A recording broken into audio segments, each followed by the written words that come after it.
Bismillahirrahmanirrahim. Assalamualaikum warahmatullahi wabarakatuh. Alhamdulillahirabbil alamin wa bihi nasta'inu ala umuri dunya waddin.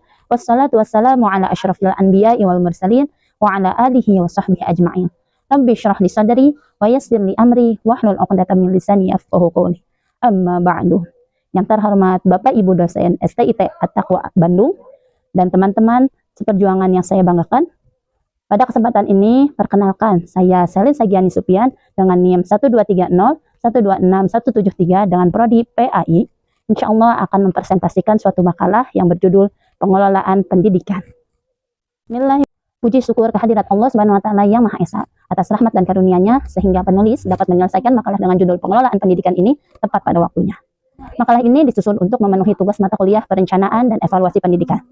Tujuan utama penulisan adalah untuk mengkaji secara mendalam mengenai prinsip-prinsip, konsep dasar, serta fungsi-fungsi yang melekat pada pengelolaan pendidikan, baik dalam konteks manajemen umum maupun dalam manajemen sekolah. Pemahaman ini merupakan kunci utama dalam menjamin tercapainya tujuan pendidikan nasional secara efektif, efisien, dan akuntabel. Penulis menyadari bahwa makalah ini masih jauh dari kata sempurna. Oleh karena itu, kritik dan saran yang membangun sangat diharapkan demi perbaikan di masa yang akan datang. Semoga makalah ini dapat memberikan kontribusi positif dan manfaat bagi pengembang ilmu pengetahuan, khususnya di bidang manajemen pendidikan. Kita masuk ke bab yang pertama, pendahuluan, yang berisikan latar belakang, rumusan masalah, dan tujuan penulisan. Latar belakang, pendidikan merupakan investasi jangka panjang yang menentukan masa depan suatu bangsa dan berfungsi sebagai pilar utama dalam pembangunan sumber daya manusia. Dalam konteks Indonesia, pendidikan bertujuan mencerdaskan kehidupan bangsa dan mengembangkan manusia seutuhnya. Untuk mewujudkan tujuan mulia ini secara efektif dan efisien, diperlukanlah sebuah sistem pengelolaan yang terencana, terorganisir, terarah, dan terkontrol. Pengelolaan pendidikan atau sering disebut manajemen pendidikan menjadi krusial karena ia bertugas mengatur dan mendayagunakan seluruh sumber daya pendidikan secara optimal, mulai dari tenaga pendidik, dana, sarana, hingga kurikulum. Manajemen yang baik memastikan seluruh komponen bekerja secara sinergis dalam mewujudkan proses pembelajaran yang berkualitas. Tanpa manajemen yang baik, sumber daya yang melimpah sekalipun dapat terbuang sia-sia, dan tujuan pendidikan akan sulit tercapai. Oleh karena itu, penting untuk memahami secara komprehensif, mulai dari konsep dasar manajemen hingga penerapannya dalam konteks sekolah. Latar belakang masalah. Yang pertama, apa makna dan tujuan dari pengelolaan pendidikan? Yang kedua, bagaimana konsep dasar dari manajemen? Yang ketiga, apa saja fungsi-fungsi manajemen secara umum? Dan yang keempat, apa saja fungsi manajemen yang diterapkan di sekolah? Tujuan penulisan. Mendeskripsikan makna dan tujuan pengelolaan pendidikan, menjelaskan konsep dasar manajemen, mengidentifikasi dan menjelaskan fungsi-fungsi manajemen secara umum, dan menganalisis fungsi-fungsi manajemen yang diterapkan di sekolah. Bab yang kedua, pembahasan. Pembahasan yang pertama yaitu tentang makna pengelolaan pendidikan. Pengelolaan pendidikan atau manajemen pendidikan adalah suatu proses yang sistematis dan terpadu dalam memperdayakan semua sumber daya, dari sumber daya manusia, dana, sarana, dan prasarana yang tersedia dalam dunia pendidikan. Pengelolaan pendidikan ini akan berlangsung ada jika melalui kerjasama dengan orang lain, personel, dalam serangkaian kegiatan, mulai dari perencanaan, pengorganisasian, penggerakan, dan pengawasan untuk mencapai tujuan pendidikan yang telah ditetapkan secara efektif dan efisien. Dalam pengelolaan pendidikan itu tidak akan lepas dari kata proses. Proses itu adalah serangkaian kegiatan berkelanjutan. Dan dalam pengelolaan pendidikan juga tidak lepas dari pendayagunaan sumber daya, maksudnya pemanfaatan guru, siswa, kurikulum, uang, dan fasilitas. Dan tidak lepas dari kata kerjasama, yaitu dilakukan secara kolektif, tidak mungkin secara individual. Dan selanjutnya, dari pengelolaan pendidikan pastinya adanya tujuan pendidikan, yakni hasil akhir yang ingin dicapai, misalnya ingin mencerdaskan kehidupan bangsa. Oke, itu tentang makna pengelolaan pendidikan. Selanjutnya, tentang tujuan pengelolaan pendidikan. Tujuan utama pengelolaan pendidikan adalah untuk menjamin tercapainya tujuan pendidikan secara maksimal. Secara spesifik, tujuannya dibagi menjadi dua bagian. Yang pertama, tujuan umum, yaitu untuk mewujudkan efektivitas dan efisiensi dalam penyelenggaraan pendidikan. Apa sih efektivitas? Maksudnya yaitu memastikan ketercapaian program pendidikan berjalan sesuai rencana, misalnya peningkatan prestasi siswa. Terus, apa sih yang dimaksud dengan efisiensi? Maksudnya yaitu yakni ketercapaian tujuan dengan penggunaan sumber daya yang optimal, sehingga mencegah pemborosan dana, waktu, dan energi. Itu tujuan secara umum. Dan tujuan adanya pengelolaan pendidikan secara khusus yaitu untuk meningkatkan mutu pembelajaran, yakni dengan menciptakan lingkungan belajar yang kondusif dan berkualitas.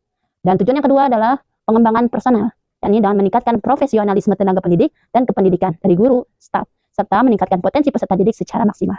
Tujuan khusus yang selanjutnya adalah pencapaian visi dan misi, yakni maksudnya mendukung terwujudnya visi, misi, dan sasaran institusi pendidikan, serta meningkatkan akuntabilitas sekolah pada masyarakat. Konsep dasar manajemen.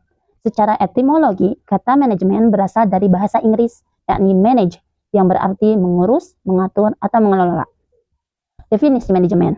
Manajemen didefinisikan sebagai seni dan ilmu dalam mengelola sumber daya yang meliputi perencanaan, pengorganisasian, pengarahan, penggerakan, dan pengawasan sumber daya manusia dan non-manusia, material, finansial, untuk mencapai tujuan yang telah ditetapkan secara efektif dan efisien. Maksudnya sebagai seni itu karena membutuhkan keahlian pribadi, kreativitas, dan skill dalam memimpin dan berkomunikasi.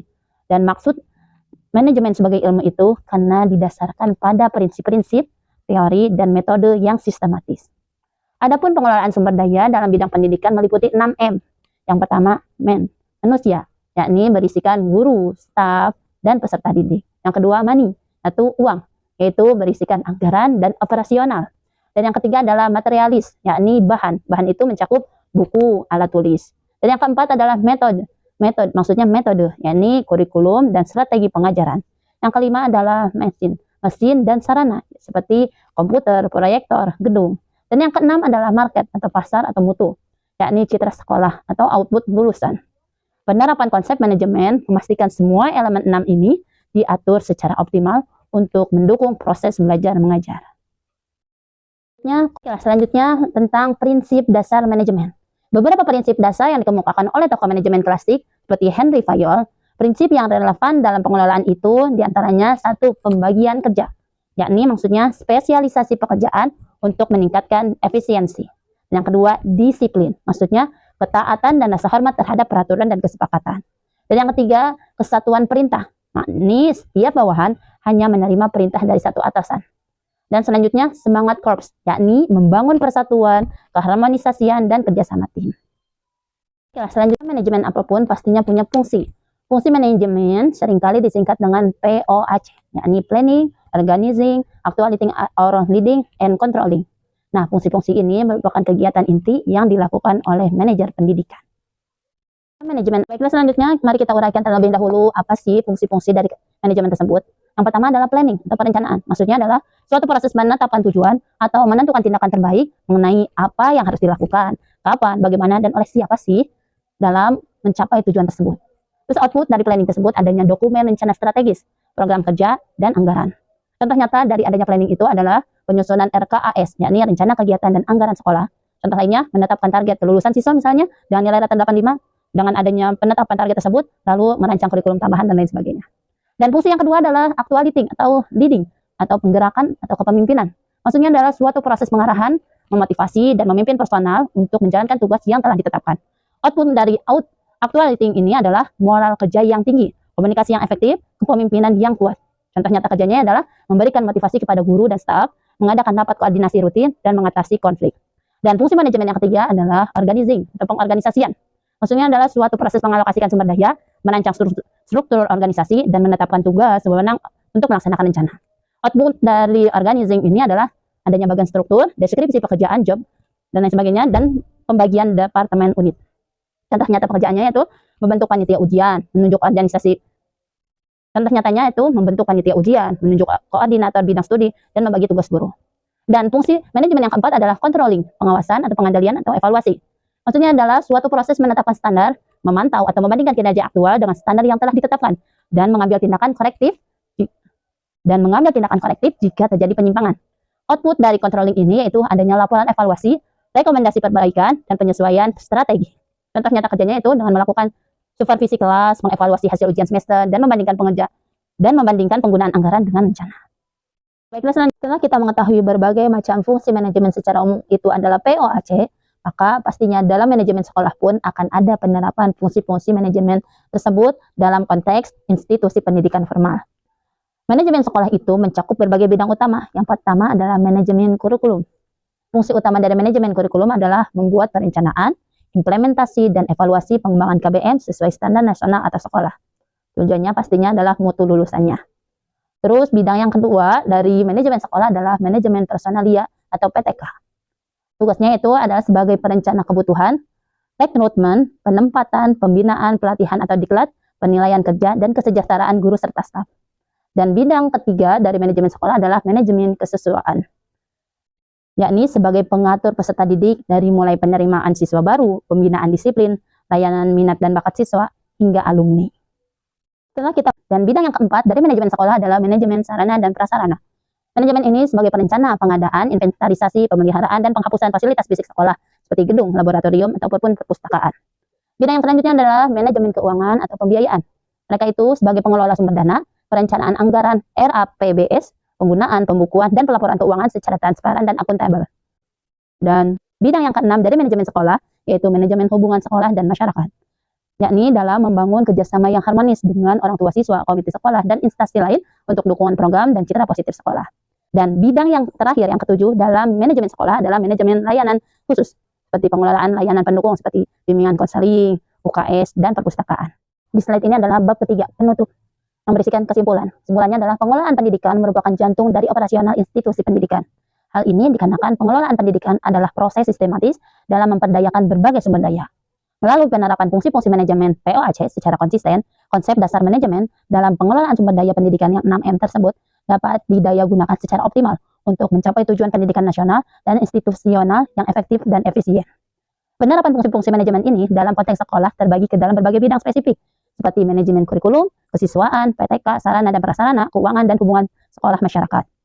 Pengelolaan yang komprehensif, adaptif, dan inovatif pada semua bidang ini adalah kunci untuk menghadapi tantangan pendidikan modern dan menciptakan sekolah yang bermutu serta berdaya saing. Sebagai penutup, penting bagi kita ketahui bahwasanya dalam dunia pendidikan itu harus terus menerapkan prinsip-prinsip manajemen modern dengan mengadopsi teknologi dan pendekatan kepemimpinan transformasional.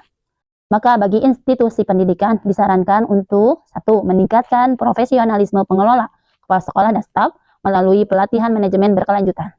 Saran yang kedua adalah menerapkan sistem evaluasi berbasis data untuk mengukur efektivitas tiap fungsi manajemen sekolah dengan mengedepankan prinsip akuntabilitas dan transparansi, terutama pada aspek keuangan dan kurikulum. Dan saran yang ketiga adalah memperkuat keterlibatan masyarakat sebagai bagian integral dari pengelolaan sekolah, manajemen berbasis sekolah. Itulah saran untuk institusi pendidik. Dan bagi pemerintah disarankan untuk meningkatkan pelatihan dan standarisasi kompetensi bagi manajer pendidikan di semua jenjang untuk memastikan penerapan prinsip manajemen yang profesional. Dan bagi penulis yang lain, dari makalah ini disarankan untuk melakukan penelitian lebih lanjut mengenai efektivitas implementasi model-model manajemen pendidikan terkini, seperti digitalisasi manajemen sekolah dalam konteks Indonesia. Di slide yang terakhir yang berisikan daftar pusaka, bisa kita lihat bahwasanya referensi dari adanya makalah ini adalah yang pertama dari Depdiknas 2001, Manajemen Peningkatan Mutu Berbasis Sekolah, Jakarta Depdiknas, OYLH 1949, General and Industrial Management, Tendency Isaac Pittman and Son, Suryo Subroto B 2010, Manajemen Pendidikan di Sekolah, Jakarta Rineka Cipta, dari George R 1972, Prinsip-Prinsip Manajemen Jakarta Bumi Aksara, dan referensi selanjutnya adalah Undang-Undang Republik Indonesia Nomor 20 Tahun 2003 tentang Sistem Pendidikan Nasional. Mungkin cukup sekian makalah yang dapat saya sampaikan. Mohon maaf atas segala kekurangan dan khilaf yang benarnya semata-mata datang dari Allah. Saya cukupkan sekian. Wabillahi taufiq wal hidayah. Wassalamualaikum warahmatullahi wabarakatuh.